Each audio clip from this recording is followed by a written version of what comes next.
धाकड़ खबर, बेखौफसमा बेबाक अंदाज। धाकड़ खबर के न्यूज रूम से मैं आपके साथ हूं अकरम रईस खान। 5 ऐसी तस्वीरें आपके सामने रखना चाहता हूं जिसे देखकर आपका कलेजा हिल सकता है। मैं साफ कहूंगा, जो कमजोर दिल वाले हैं वो इन तस्वीरों को ना देखें, क्योंकि देश के जो प्रधानमंत्री हैं उन्होंने तो शायद इनकी तरफ से मुंह मोड़ लिया है। जब से देश के अंदर लॉकडाउन लागू हुआ है या कोरोना आया, तब से अगर आप उनके भाषण सुनेंगे तो वो बड़े लोगों की बात करते हैं। जैसे आप ताली और थाली पीटने वाली बात सुनेंगे उनकी, तो वो कहते हैं कि अपनी बालकनी में आके थाली और ताली पीटना है। गरीबों की तो बात नहीं कर रहे हैं, सड़क वालों की तो बात नहीं कर रहे हैं, झोपड़ी वालों की तो बात नहीं कर रहे हैं, बेघरों की तो बात नहीं कर रहे हैं। उसके बाद जब वो आते हैं दिया जलाने की बात करने के लिए, तब वो कहते हैं कि अपनी बालकनी से, अपनी छत से दिया जलाइए, मोमबत्ती जलाइए, टॉर्च जलाइए, लाइट जलाइए मोबाइल की, ये तमाम चीज़ें वो कहते हैं। तो उसमें भी वो बालकनी और छत वालों को फोकस करते हैं और उनके ही बताए हुए कदमों पर चलता हुआ भोंपू मीडिया उसी तरीके की तस्वीरें दिखाता है। कभी मुंबई के बड़ी बड़ी सोसाइटी दिखाता है, कभी बेंगलोर की बड़ी बड़ी सोसाइटी की फ़ोटो दिखाता है, कभी नोएडा गाज़ियाबाद की बड़ी बड़ी सोसाइटियों की फ़ोटो दिखाता है। गरीब को भूल जाता है। लेकिन ये 5 तस्वीरें अगर आप देखेंगे, आपको एहसास होगा कि किस तरीके से लॉकडाउन ने हालत बना दी है। मैं पहली तस्वीर सीधे आपके सामने रख रहा हूँ, जो मुरादाबाद से हमारे साथी मोहम्मद वासिल ने भेजी है। अपने मोबाइल कैमरे से उन्होंने रिकॉर्ड की है। ये एक शख्स है, 5-6 दिन पुराना सड़ा हुआ खाना खा रहा है क्योंकि उसको कुछ मिल नहीं पा रहा है। आप देख लीजिए।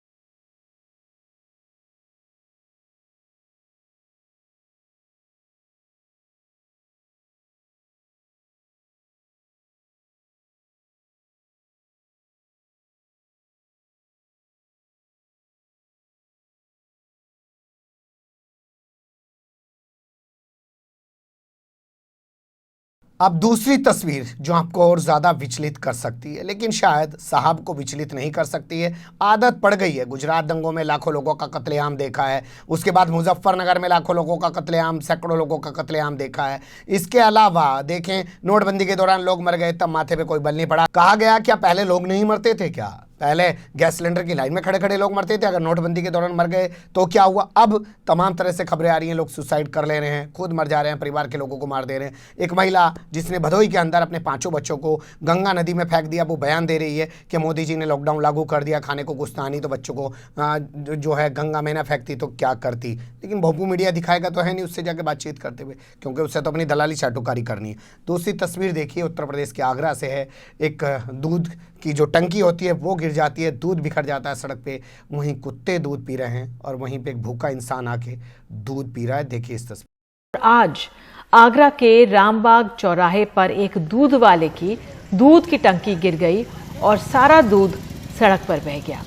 अब इसी दूध को जानवर तो पी रहे थे, इंसान भी जुट गए। लाचारी और भूख की ये तस्वीर बहुत कुछ संकेत दे रही है। अब राष्ट्रीय राजधानी दिल्ली का हाल आपके सामने रख देते हैं, जहां हर चीज़ चकाचौंध दिखाई जाती है। बड़े बड़े मॉल, बड़ी बड़ी शानदार सड़कें, मेट्रो चलती हुई, बड़ी बड़ी गाड़ियां, प्रधानमंत्री और राष्ट्रपति और सुप्रीम कोर्ट, हाई कोर्ट, सब कुछ यहीं बैठा है। पूरी दुनिया भर की एम्बेसीज यहाँ बैठी है और भोंपू मीडिया भी यहीं पे बैठा हुआ है। वहाँ का हाल देख लीजिए कि सड़े हुए केले जो लोग फेंक गए हैं, उनमें से ये भूखे लोग अपने खाने के लिए केले तलाश कर रहे हैं। ये तस्वीरें देखकर कलेजा फट जाता है। दिल्ली के निगमबोध घाट पर यमुना किनारे कोई सड़े हुए केले डाल गया है।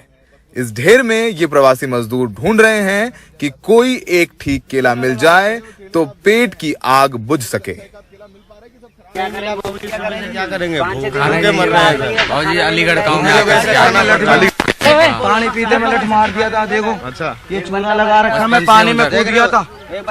एक एक तस्वीर आपके कलेजे को हिला के रख देगी।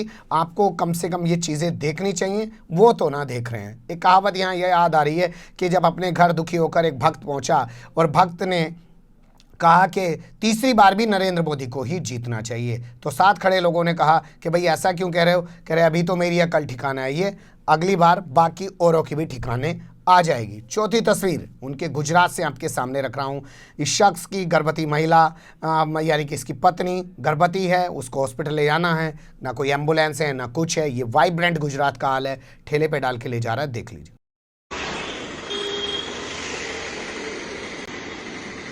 कहाँ से आए हो? गाड़ी नहीं मिला। ओके जाओ जाओ जाओ जाओ, जल्दी जाओ जल्दी जाओ।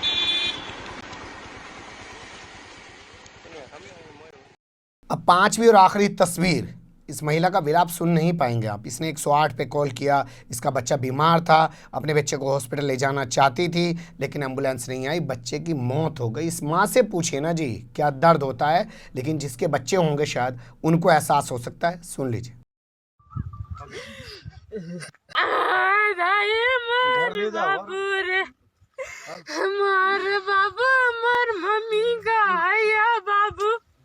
ये बताओ कौन गांव के हैं ये? सुरकी। जब इसकी तबीयत खराब हुई तो 108 को कितना टाइम से डायल कर रहे थे? 6:45 से डायल कर रहे थे। क्या हुआ? हाँ, गाड़ी आ जाएगी तो आएंगी। अच्छा,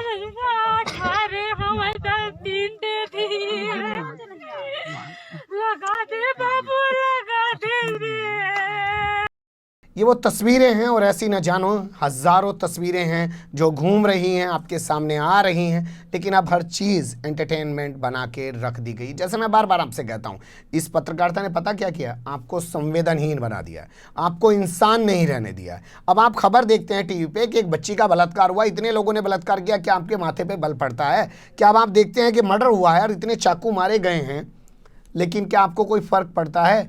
कोई लूट गया है और वो बर्बाद हो गया है, उसके घर में शादी थी, कैसे वो अपनी बच्ची की शादी करेगा? कोई फ़र्क पड़ता है? नहीं पड़ता है, क्योंकि अब आदमी ये सोचता है हमारे साथ थोड़ी ही हो रहा है। सोचिएगा इन तस्वीरों के बारे में और जो भी आपकी राय हो कमेंट्स के रूप में ज़रूर दीजिएगा। फिलहाल खबर को लाइक कर सकते हैं, चैनल को सब्सक्राइब कर सकते हैं और ज़्यादा से ज़्यादा हमारी खबरों को शेयर कर सकते हैं। फिर ऐसे ही किसी सुलगते हुए उलझते मुद्दे लेकर मैं आपके सामने हूँगा हाजिर। फिलहाल अभी मुझे नहीं इजाज़त।